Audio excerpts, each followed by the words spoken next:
Eu já. Pronto. Ok, tá gravando. Pronto, Bem, foi sucesso. Obrigada, Sônia. Então, Gil, o bastão tá com você. Boa sorte para fazer a abertura aqui, né? A Gil, ela é psicoterapeuta, ela é neuro também, ela é consultora empresarial. Ela já trouxe alguns temas aqui bem relevantes. A última palestra dela com a gente foi sobre o complexo de Cinderela e hoje ela traz o tema que é o ciclo da procrastinação. Boa sorte, Gil. Tá com você. Obrigada, obrigada. Quero agradecer imensamente todas vocês pela presença e pelo convite. Eu, assim, gosto muito de poder estar aqui e contribuir com esses temas, né? E falar um pouquinho das coisas que eu vou estudando, né? Procrastinação parece que não mexe com a gente, né? Ah, eu não procrastino, né? Pensem aí, depois no final eu quero que vocês me contem se vocês se identificaram com alguma coisa, né? Porque lá no meio da palestra eu vou contar uma história minha que vocês não vão acreditar. Eu gosto de contar algumas coisas que acontecem comigo, porque eu acho que é interessante as pessoas se identificarem mesmo, né? Porque todos somos seres humanos. Então, a procrastinação, ela é uma decisão consciente e intencional. Eu acho que eu vou ter que tirar vocês daqui, porque senão eu não vou enxergar a minha palestra. Peraí. É. Agora eu não estou vendo vocês, tá? Se precisar, me chama. Então, é uma decisão consciente e intencional do cérebro que sempre prefere recompensas imediatas, claro, né, gente? É muito mais. É o caminho mais curto, né? A gente tem essa tendência de escolher o caminho mais curto, mas vamos lá. Não tem a ver com força de vontade, né? Porque é um sintoma. Então, é importante a gente identificar as causas. Quando eu pensei em fazer, como eu contei para vocês, primeiro surgiu o e-book, depois eu fiz a palestra, era isso que eu queria, né? Identificar as causas, porque assim, a gente vê um monte de dicas na internet, né, para lidar com os sintomas. Mas e o que tem por trás? Se a gente não identificar o que tem por trás desses sintomas, a gente não consegue lidar de uma forma eficaz, né? Então, é uma forma de inconsistência de tempo. Então, o nosso inconsciente prefere uma gratificação imediata ao invés de uma recompensa para o futuro, ao invés de investir numa recompensa para o futuro. Então, é uma falha no processo de autorregulação emocional, quando a gente tenta se organizar para fazer alguma coisa, né? Alguma tarefa, alguma atividade. E essa falha é na gestão dos nossos comportamentos, pensamentos, sentimentos, que vão gerando aí um adiamento não estratégico. Então, quer dizer que não tem estratégia, né? Muitas vezes a gente pode fazer certas coisas com uma estratégia, né? Ah, vou deixar isso para amanhã com uma motivação coerente, né? Na procrastinação não tem isso, né? Não fica coerente e traz consequências, né? Consequências negativas. A gente vai chegar lá logo, logo nas consequências. Então, é um processo de autossabotagem a procrastinação, porque a gente vai deixando é, e, e surgem consequências, né? Se não fosse uma questão de autossabotagem, não teriam consequências negativas. Então, é um ciclo de padrão interno, é um padrão de comportamento que a gente pode adquirir, e a gente age assim nas situações, né? Em todas as áreas da vida, né? Em umas pode ser mais, em outras menos, tá? Então,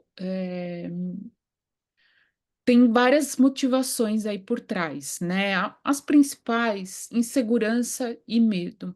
Então a gente passa a ficar focado não no trabalho em si, na atividade em si, mas no que falta, no que não está bom, na necessidade da aprovação dos outros, no sentimento de inferioridade que muitas vezes a gente tem, na necessidade de se comparar com os outros, na necessidade excessiva de controle e a questão do medo, medo de errar, medo de falhar, tá? Por isso o reloginho todo tortinho ali. Então, e agora o reloginho todo despedaçado. Então eu pergunto, pensando aí, você está se auto-boicotando, impedindo a si mesmo de atingir os seus objetivos e o seu sucesso? Porque a questão é, vira uma condição crônica, né? A gente começa a utilizar a procrastinação inconscientemente para lidar com algumas adversidades, e isso pode virar uma questão que você vai usar em todas as atividades, né? O que começar a trazer incômodo, pode contar que a procrastinação é, vem junto, né? Quando tem algum sentimento incômodo. Então, estudos mostram que 20% dos adultos são procrastinadores crônicos. Então, muita gente, né? 20 milhões de pessoas só no Brasil. Então, a procrastinação não é só um mau hábito, né? Como eu falei, não é só uma questão de olhar para os sintomas, é uma questão de autossabotagem interna que vai boicotando aí o tempo, nosso tempo.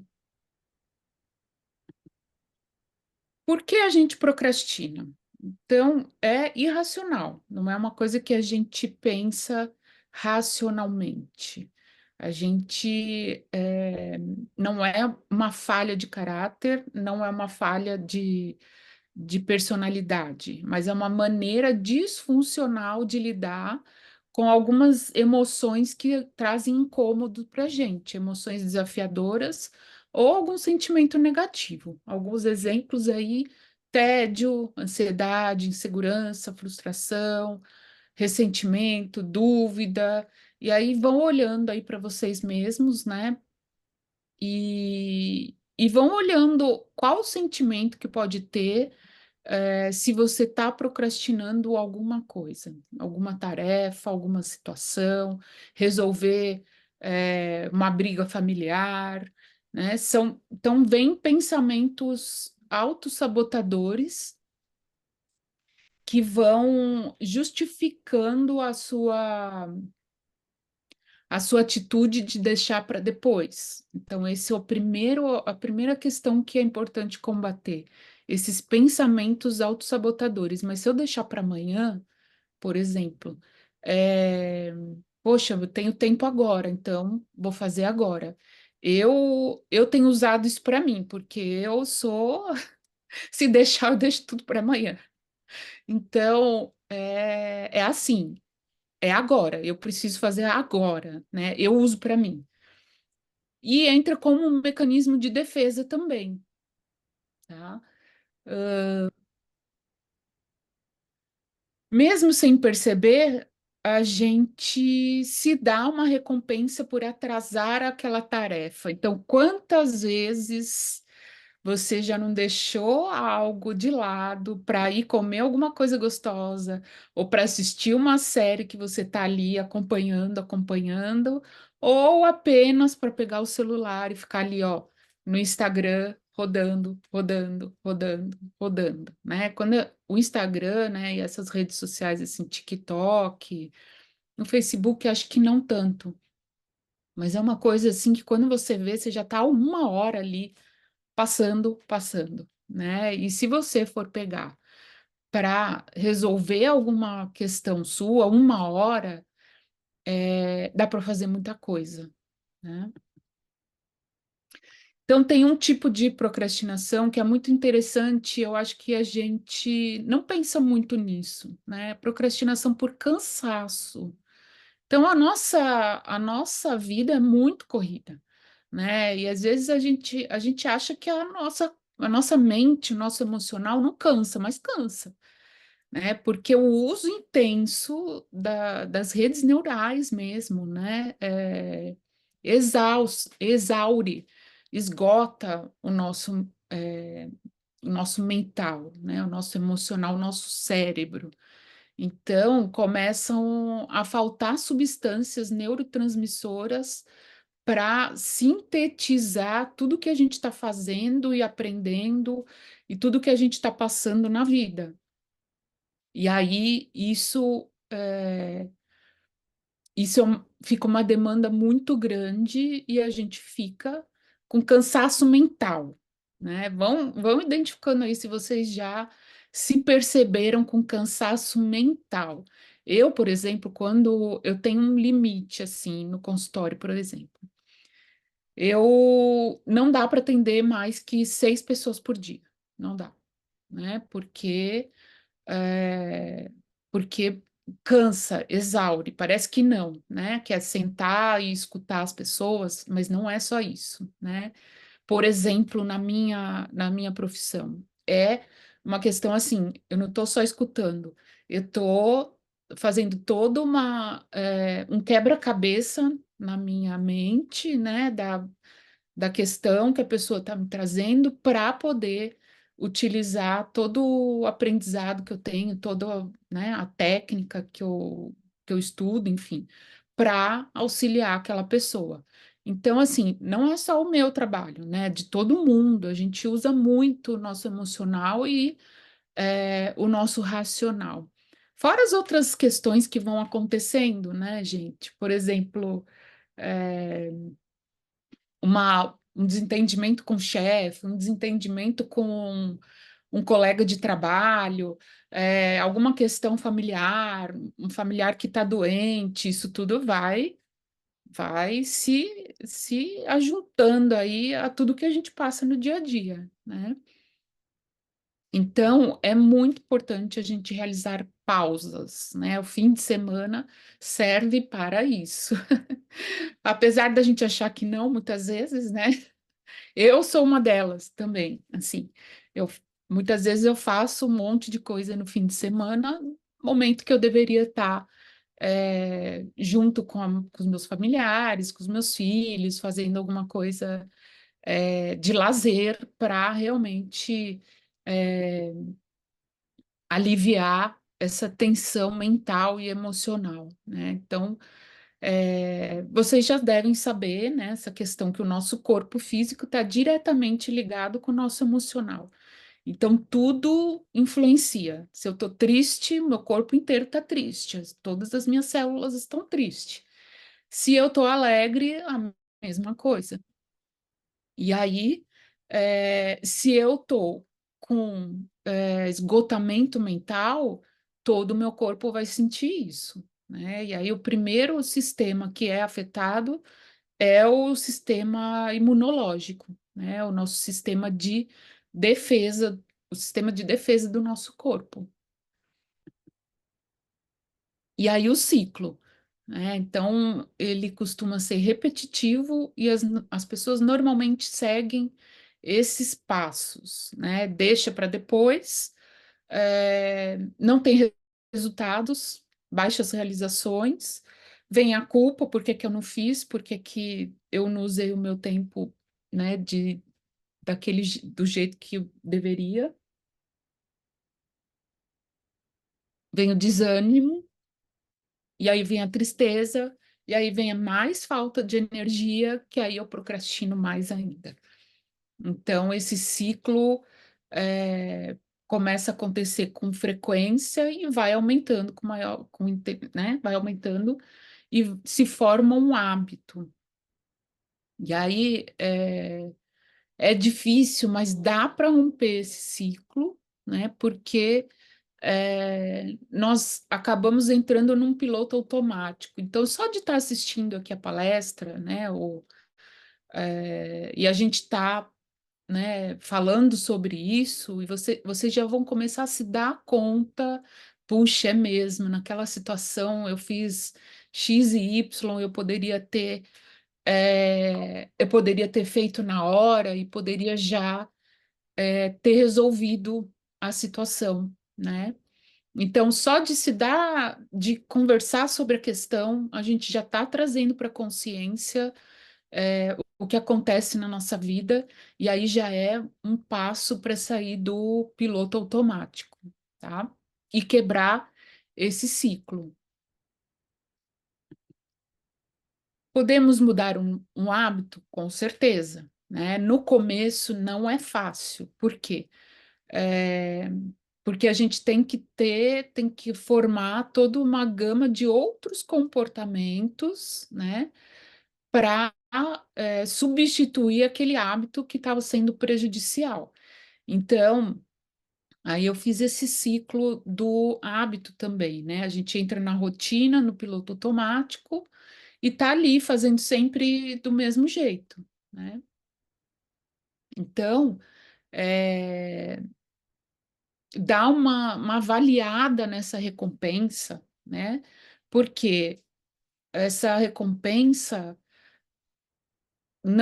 ela não tem valor quando é imediata, no sentido assim, as consequências são maiores do que a recompensa imediata, né? Se você não fizer, não resolver o que você precisa resolver, tá?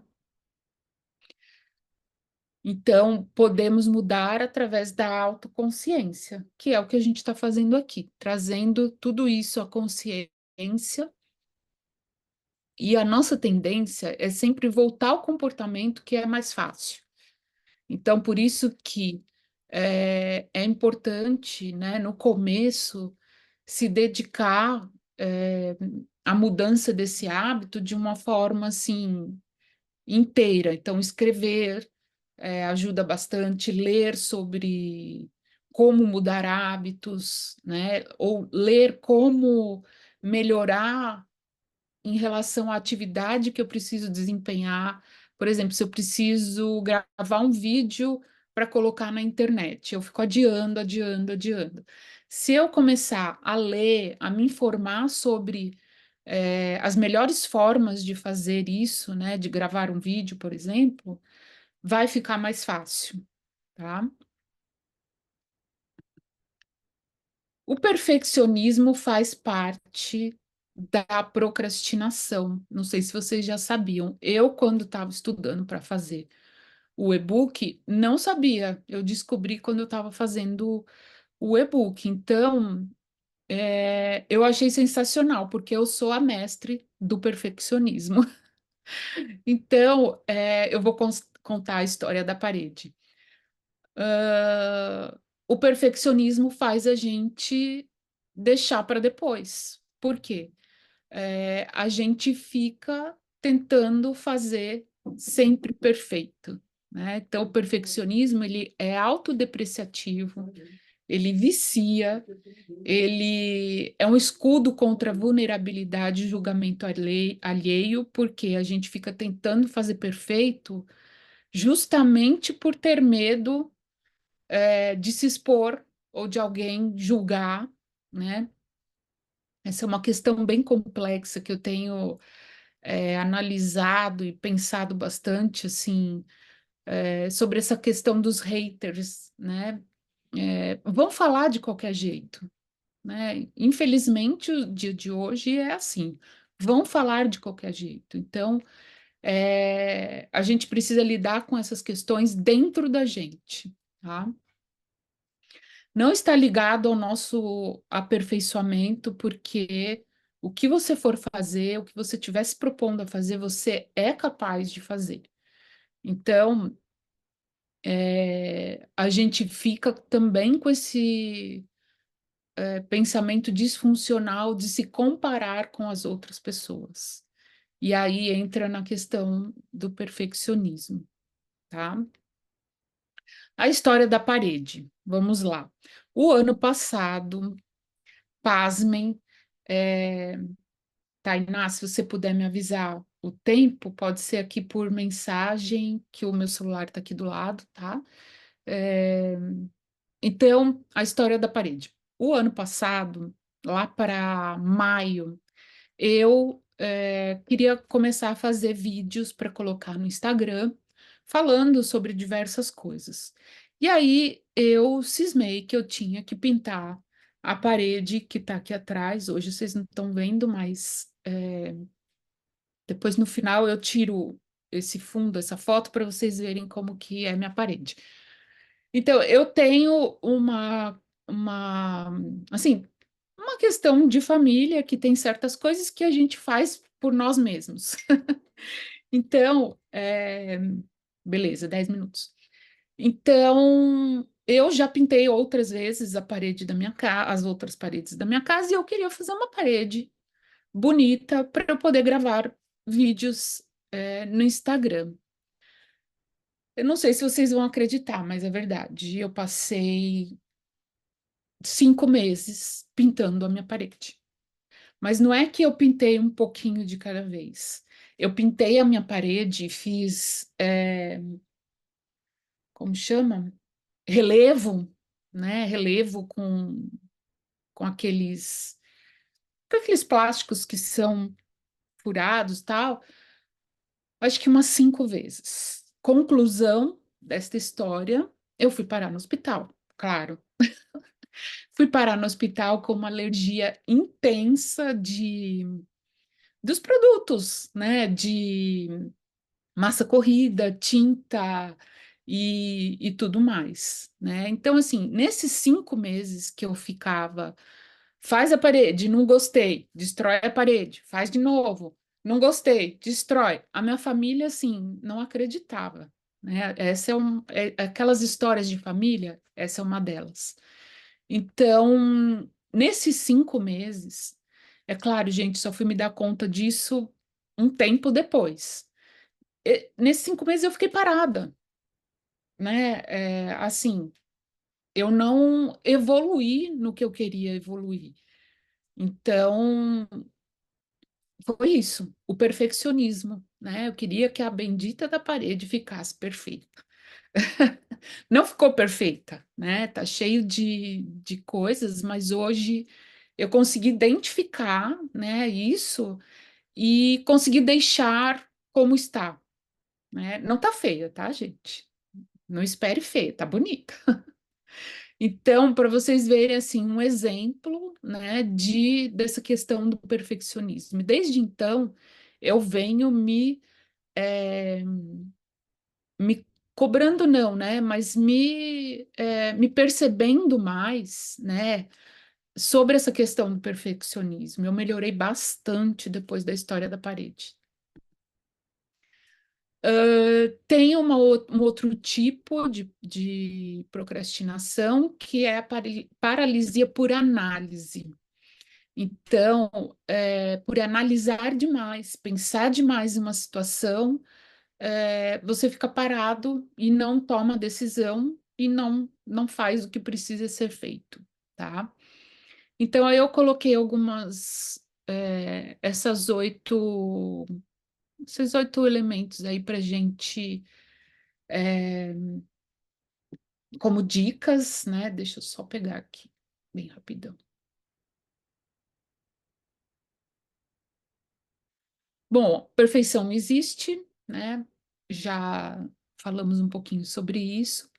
Perceba os danos que esse comportamento traz para você, não só a paralisia por análise, mas toda a questão da procrastinação, né? Porque tem consequências, né? Então, muita coisa que eu poderia ter feito, nesses 5 meses que eu fiquei ali no perfeccionismo, na paralisia, eu poderia ter chamado uma pessoa, né? Gastei um monte de dinheiro, porque aí eu comprava produtos e cada hora era uma coisa que eu inventava.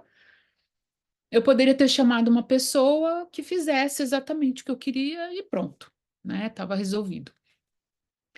Então, não tenha medo de críticas, né? E aí é importante trabalhar a tua autoestima, a tua autoconfiança, o teu autorrespeito, a autovalorização. Trabalhe com prazos. Então, hoje isso é uma coisa que eu tenho feito bastante e funciona, né? Me colocar prazos, então eu tenho X tempo para fazer determinada tarefa, porque senão a gente não evolui, né? Procure fazer o seu melhor em vez de perfeito, né? O que você fizer é o seu melhor. Perfeito não existe, né? Não existe perfeito, porque porque é o seu jeito, né? Respeitar como a gente é fazer o nosso melhor. Utilizar o princípio de Pareto, esse princípio diz que 80% dos resultados são gerados por 20% do esforço, e os outros 20% dos resultados requerem 80% do esforço. Em outras palavras, vale mais a pena concentrar no pouco que gera bastante resultado do que perder muito tempo com os detalhes que trazem pouco retorno, tá? Então, esse é o princípio de Pareto. Evitar comparar-se com as pessoas, porque nós somos seres únicos, né? Esse também é uma questão que eu venho exercitando bastante. E praticar a aceitação, né? É assim, foi o que eu consegui fazer, é o meu melhor, e vamos focar no progresso e não na perfeição, né? Então, evoluir, crescer e tocar para frente. Os gatilhos mentais que podem surgir para a gente procrastinar, tá? Então, uma tarefa que pode parecer chata ou desinteressante ou sem sentido, porque o que que acontece? A gente procrastina quando a gente não vê, a gente não consegue enxergar que possa ter um resultado, né? Também que a gente não consegue enxergar uma gratificação no final daquela tarefa, né? Ou a gente tem alguma crença limitante de que aquilo não vai funcionar, ou que ninguém vai reconhecer, né? E aí então você paralisa porque acha que aquele esforço não vai valer a pena, tá? Quando a tarefa envolve um confronto, né, com o chefe, com qualquer tipo de pessoa que podem te criticar, te questionar, te julgar. Então, esse é um gatilho mental que pode fazer a gente paralisar. Quando a gente se ressente da responsabilidade, então é muito fácil a gente fazer só as coisas quando a gente tem vontade, né? Mas a vida não é assim. Então, quando a gente assume compromissos, a gente precisa cumprir, né? Não só por nós, mas pelas outras pessoas que estão envolvidas também, né? Então, por exemplo, quando a Tainá me perguntou há umas 2 semanas atrás, Gil, você pode fazer uma palestra por dia 10? Eu precisei parar, né, e avaliar, assim, vou conseguir montar uma palestra, o que que eu já tenho pronto, vou conseguir cumprir com este compromisso, né, e fazer o meu melhor.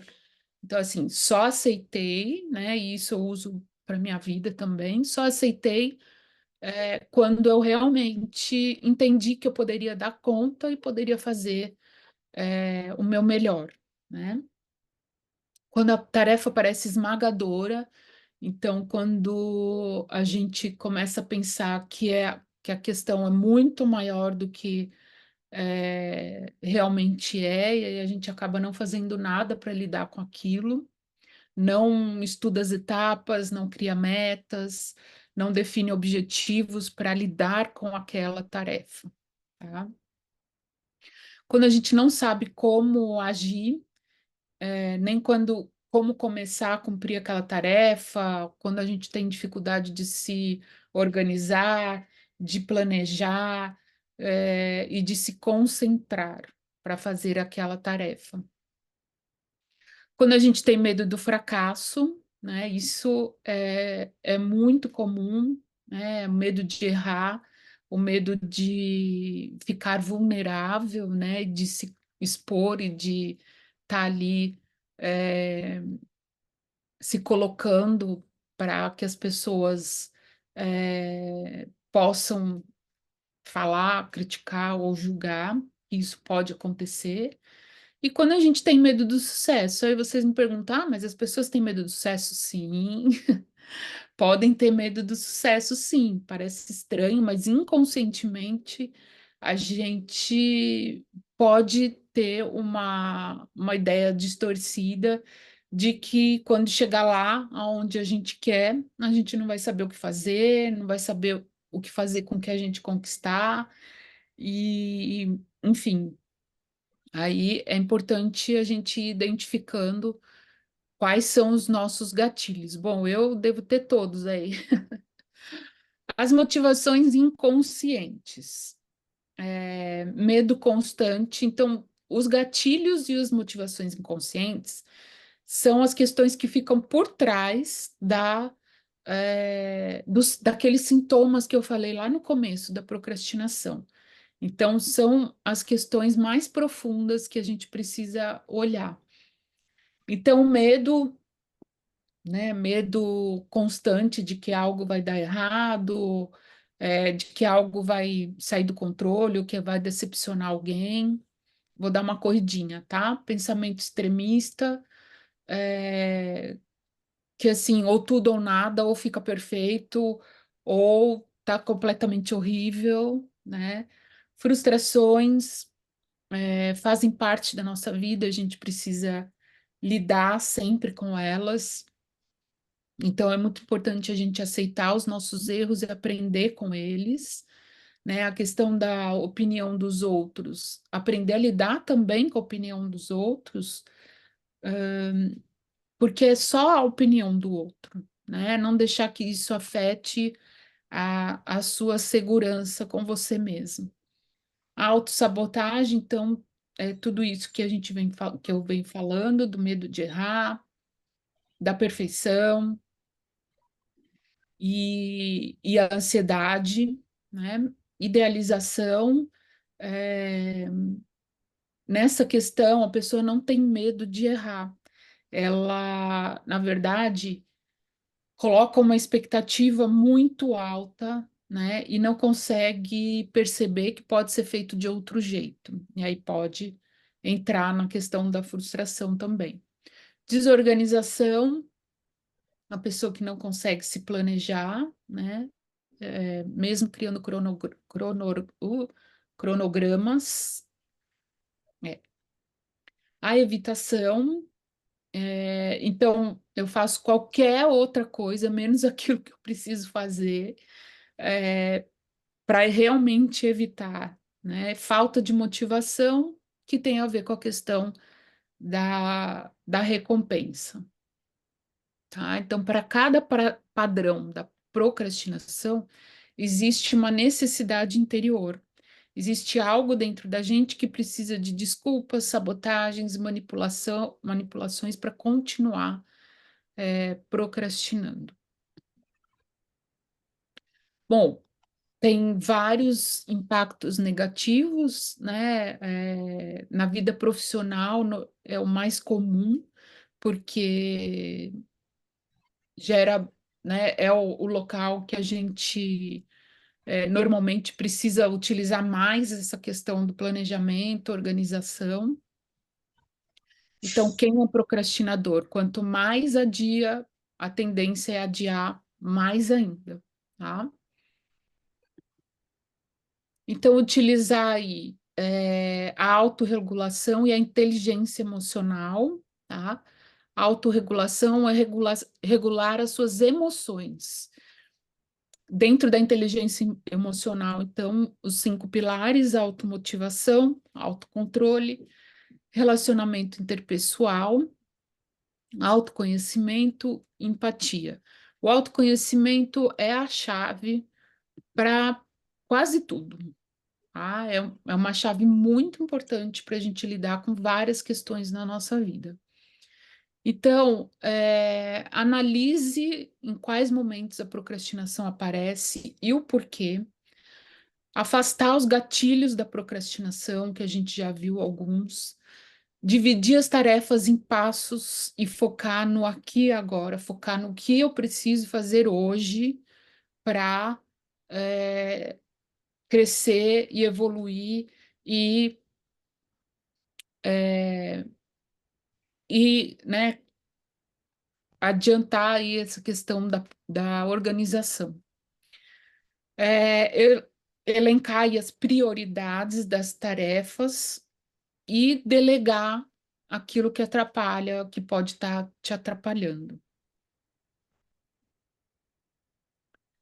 Bom, uma coisa é certa, a solução não está fora e sempre dentro de nós. Então é isso, é a questão do autoconhecimento, olhar para a gente e ir descobrindo o que, que traz desconforto, lembranças desagradáveis, crenças limitantes, traumas, né? Tá tudo interligado, tá? Então, assim, uma dica muito importante: meditação, yoga, mindfulness, exercício de respiração, tudo isso diminui a ansiedade e faz com que você se concentre e tenha um foco maior. Ah, mas eu não consigo meditar. É treino, tá? Meditação é treino. No primeiro dia você só vai conseguir fazer 1 minuto. Depois você vai conseguir ir aumentando, aumentando. Isso eu falo por experiência própria. Então, na procrastinação, a gente fica só no piloto automático, só apagando fogo e tentando gerir aí as consequências. Mas a solução é fazer diferente, fazer de outra forma. A- a- o conceito de insanidade, né, é fazer as mesmas coisas esperando resultado diferente. Não dá certo, né? Então, fazer diferente, a gente quebra o ciclo mudando a nossa atitude. É isso, gente. Muito obrigado por estarem aqui. E dei uma corridinha aí no final, mas se vocês tiverem dúvida, escrevam para mim ou mande para a Tainá. Obrigada, Gil. Bom, no chat aqui não teve nenhuma pergunta, mas quem quiser falar agora, a gente já abre para dúvidas, comentários, complementos. Quem quiser falar, pode levantar a mãozinha, que eu vou saber. Alguém se identificou, gente? Alguém Ou achava pode. que não estava procrastinando e agora pensou, puxa, estou procrastinando. Eu estou me perguntando o que você falou que eu não me encaixo. Ah, puxa, Eu já sim, estou no movimento contrário. Falei, ai meu Deus, parece que ela está falando para mim. é, é, Também, viu? é mesmo. O tempo inteiro. Puxa, então vamos usar o meu lema. Tem que fazer agora. É agora. A Maria Imaculada levantou a mão. Ô, gente, sem Quando levantar ela a não fala, mão, eu vou sim. interromper, mas eu acho que agora, Sônia, pode parar de gravar, querida?